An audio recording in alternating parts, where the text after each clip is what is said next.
Hey everybody, getting some time to get signed on,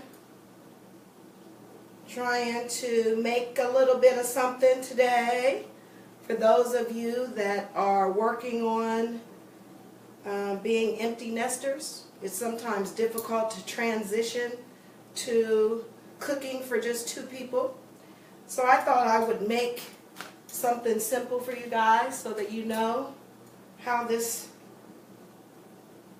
will all work. As everybody knows, I'm not a chef, but I love to eat, and I've learned to make cooking easy.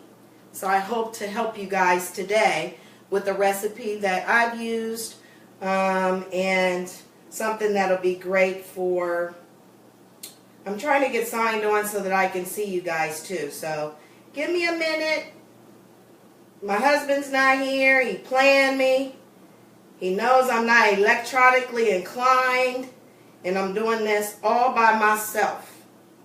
And I'm challenged. So bear with me. I'm sorry, everybody. I'm trying to find my live button on my phone so that I can talk with you guys and know who all is listening and all that good stuff. But, oh, here we go. As everybody knows, you guys. Hey, Deborah James. Is listening and all that good stuff. But, oh, here we go. Hey, Netta. As everybody knows, you guys. Hey, I'm going to try to get this working. Okay, so today, I got to turn my phone down so I don't hear myself. Today, I am going to help you guys, for those of you, again, that's struggling with the empty nester syndrome, as I am. I've had to learn to adjust. Now, I'll be honest. I've never really been a big cook for thousands of people. I've always done my thing, and I've learned basically from friends and family, great recipes, and I've even made it a little easier by making things simpler. And that's why I call my show Making Cooking Easy. Because again, I'm not a chef, but I love to eat. And my family loves to eat. So I had to come up with ways to make things a little simpler for me. I'm going to grab my apron, and I'll be back. Now, anybody that's helped me out, Elon, this is my apron by Elon.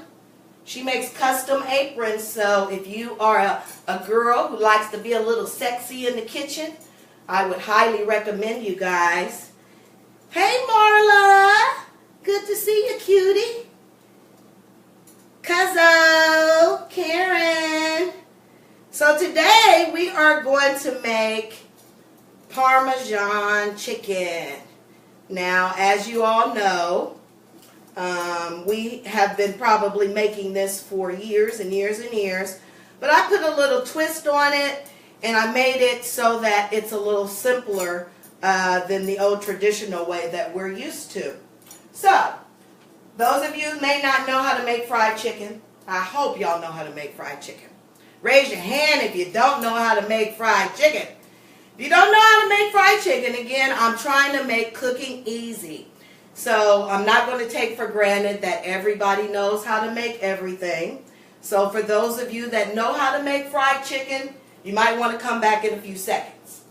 Because I don't want to take for granted that everybody knows how to make fried chicken. So to make things simpler, I thought I would use chicken tenders. Because again, they're already sliced. They're already ready for prepping, and it just, again, makes cooking easy. And that's what my goal is, to make cooking easy. Hey, Rich Winning. Okay, so as I said, I'm using chicken tenders. Just simple. I'm just going to use a couple of them because, as I said, I'm trying to explain the process to you at the same time being able to have a dish prepared for you in the end so you can visually see how it all worked out. That's my goal. Pray for me. Okay. So I just start out simply using some spices on my chicken.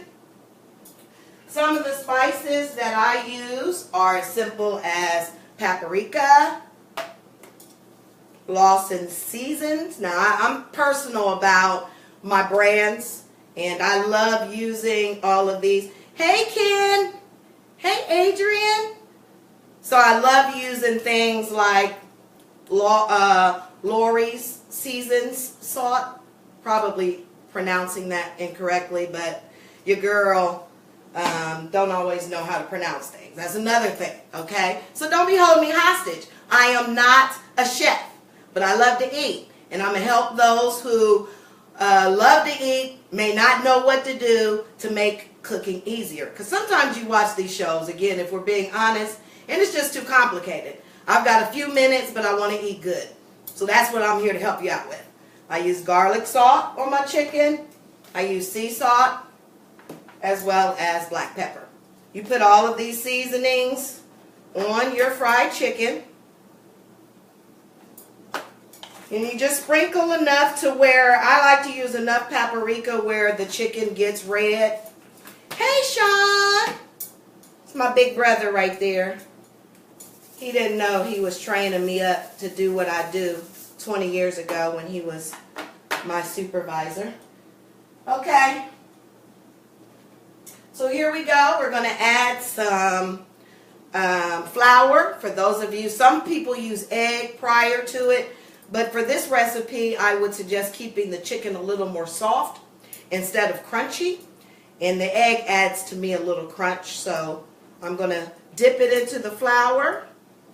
Now keep in mind, I'm doing a rough rendition of this because I want you guys to see the end result.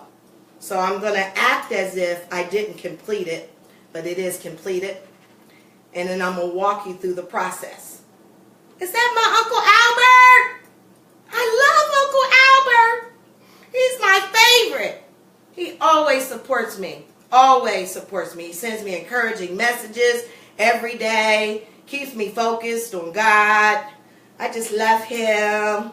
He's always loved me. Okay, so after you fry the chicken, for those of you that don't, that want to know the grease that I use, I'll be back.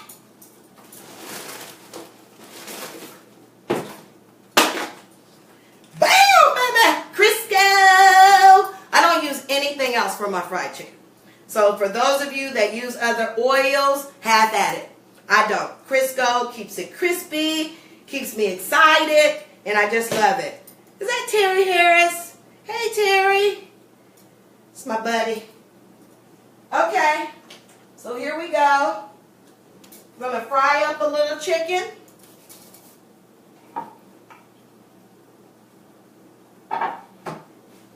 Now, as I said before, for those of you that are joining me now,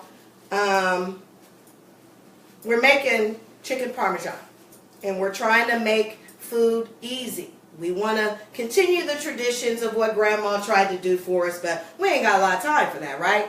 So we have to do things a little differently, although we know we want to be inspired by the same taste. So I'm going to teach you how to do this simpler. And along with that, I'm now an empty nester. So I don't have a lot of the people here to eat these big meals that I used to make when I was raising my children. So I had to learn to simplify things, at the same time make things easier because of time, managing my time better with cooking. After we fry up your chicken, primarily, we all know fried chicken ends up looking like this. And I'll take it out of the bowl so you can see. Ends up looking like this. It's just fried chicken, just typical fried chicken. Now keep in mind, this is for one person. So instead of you using a big casserole dish, you use something like this where you can break it down. I use two of them, one for me and one for my husband. Making it simple. As I put that on there, the other ingredients that are needed are mozzarella cheese. I use real mozzarella.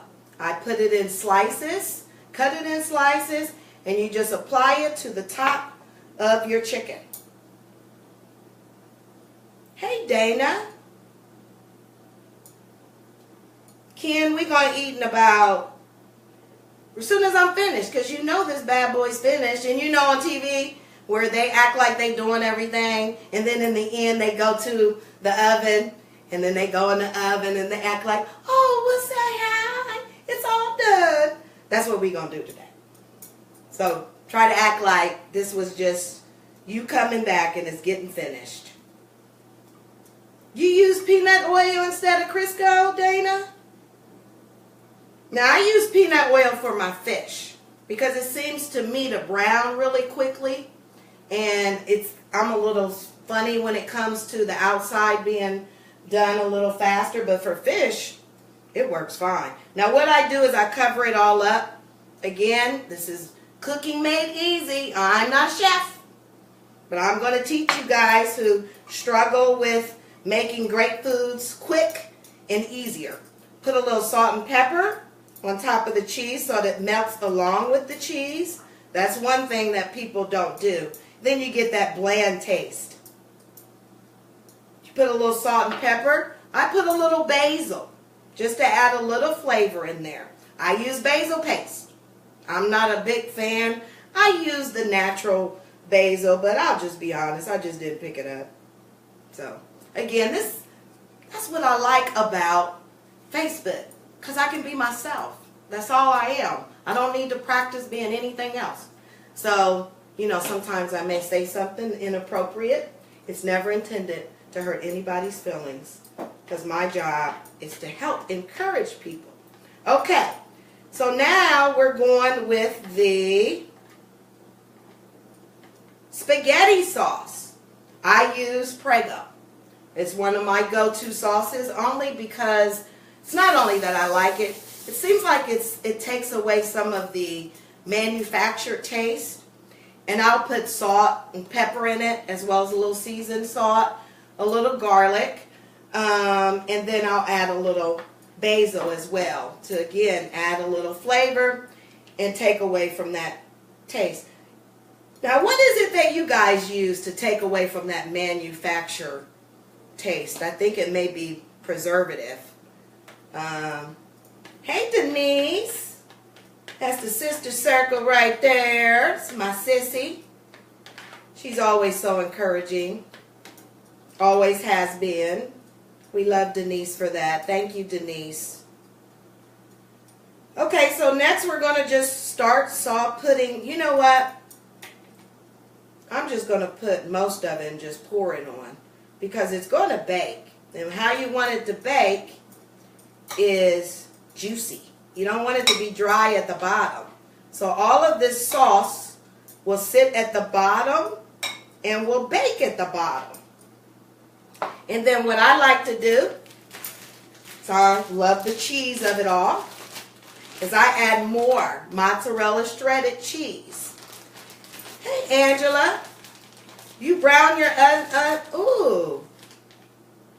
Ooh, well, see, that's why I love y'all. So, Angela Pickens, I'm sorry, I'm horrible with names and pronouncing things. Y'all will get to know that, and she'll be like, oh, she done messed that up again. That's me, okay? And I apologize for it, but I'm never known to be much of a big dictionary person. Okay, so she says she browns onions, mushrooms, peppers with garlic, and adds it into her sauce. Angela.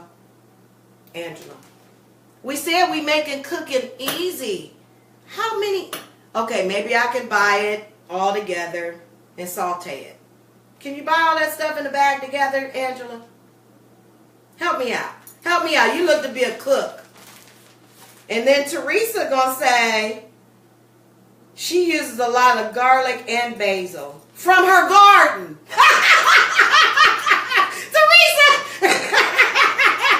Teresa, you playing. Teresa, I ain't fooling with you. You serious. You a real serious cook. You talking about from your garden. Now you know you serious when you cooking vegetables and making vegetables in your garden. That ain't me. I would love to be that way, but it's not me. Hey, Niecy. There's my niece, Shanika. I'm sure she's going to be cracking on me in a few minutes. Hey, Cousin Tim. For all of you that don't know him, he is hilarious. He's a typical Caslin. Okay. And then I'm going to put this in the oven. Let me put I put garlic salt, a little salt, seasoned salt on top. And salt. See, I knew Angela was serious. Angela going to say, I do a large container weekly and will put it in other things, especially an egg white omelet. Angela, this might not be the channel for you because I'm telling you, you are really serious. I would love to be like you. I admire you. But this page is all about making cooking easy. You seem like you adding a little challenge to my schedule. I'm going to have to come to your class and learn some stuff from you. And then I can teach them how to make what you're doing simpler. Because, Lord, you got the garden going on. Got some egg white omelets. What's egg white omelets? Oh, I think that was what my daughter was eating when she was on her diet. That's that thing without the yolk. Okay, this goes in the oven on 375 for about 20 to 25 minutes. And it will, when you are finished with it, I'll show you what it should look like.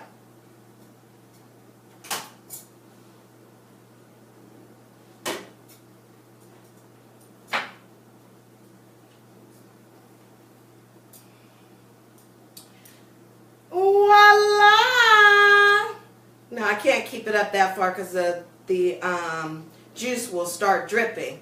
But what I would suggest that you add in with it is some spaghetti. And then all you have to do is, if you're not a big eater, you can use half of it and put it on top of the spaghetti. Or use all of it. Just dump all of it on top of the spaghetti. I would suggest, hey, my toot is there. For those of you that don't know my toot. My toot's my daughter, Aubrey. Hi, Aubrey. Love you.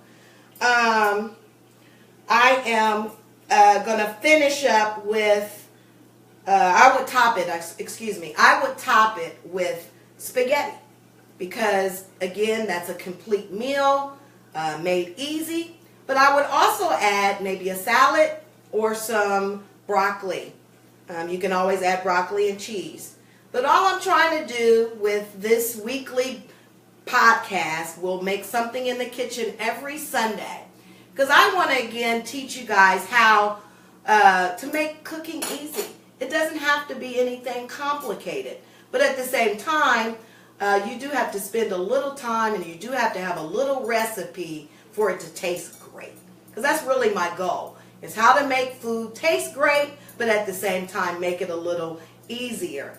Hey, Anthony French. So, you guys, every week I'm going to try to do 6 o'clock on Sundays so that you guys can join me regularly on your evenings as you're winding down. Maybe I give you something to encourage you during the week to make because, again, these are just recipes that's made easy. So for you to make it through the week, I don't do anything over a half hour. Okay? So please continue to follow me. Join me as I prepare us for a venture of making cooking easy so that our friends and family can enjoy the experience of great food. And it doesn't have to allow for us to spend the whole evening in the kitchen. Thanks again for everybody joining me, and I'll see you next week. This again was chicken Parmesan made for 2. Talk to you soon.